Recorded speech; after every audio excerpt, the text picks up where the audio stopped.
So far in Psalm 23, we've seen how the Lord as our shepherd provides and the Lord as our shepherd protects. He provides because he loves, and we, through trusting in him, can experience his provision and his love for us. And he protects in the darkest of valleys. He can be a source of guidance, love and life, even in the worst of times. And then we get our third picture. The Lord is a host who prepares a table. So what might this be saying? Well, there's two things to consider. That as this table is prepared, what's given is safety and company. Bernard Anderson talks about how during this time, Bedouin shepherds had a law of hospitality. If you were in the desert and you should come to their tent and they welcomed you in, whilst you were there, no matter what it is that you were facing, you would come under their protection and that you would be safe in that moment.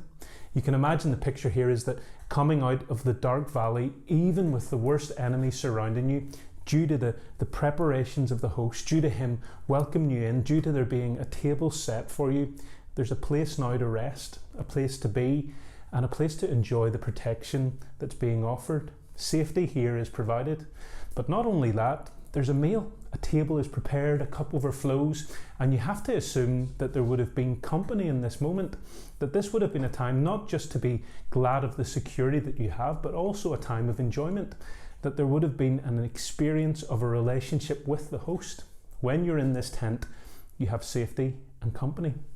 But I'm sure that the Bedouin law wouldn't have lasted forever. This safety and this company would have ended because at some point, possibly even the next day, you'd have to leave the tent and you'd have to go about the rest of your journey.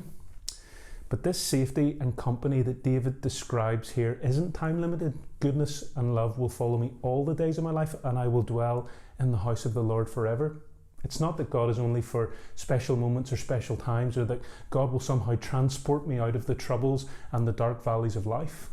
David seems to be saying that this safety and company, his love, protection and relationship can be experienced continually, and it can be constantly returned to at all times.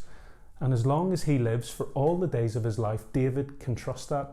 He can trust that this is something true of God. One commentary says this: Psalm 23 shows us dwelling in God's house does not mean some sort of translation out of our circumstances of pain. Instead, it means to dwell with God in the very presence of our enemies. It is possible, says the psalmist, to experience the gracious presence of God and to receive the abundance of life he offers in the midst of life as it presently is.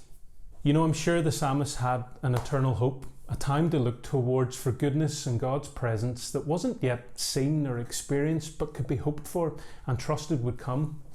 But I think a big comfort and a truth that we get from Psalm 23 is that in life, in the here and now, in the times that can be good and refreshing, and in the times that involve hard circumstances, enemies and dark valleys, it's in these times that we can experience the gracious presence of God, his blessing, the abundance of life that he offers even in the midst of life as it is.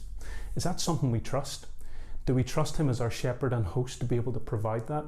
Psalm 23, I think, helps us to see that God, as our shepherd and host, he can be trusted to provide, protect and prepare in all areas of life and in all times of life. And as he does, we can turn to him and we can experience his love and a relationship with him all the days of our life.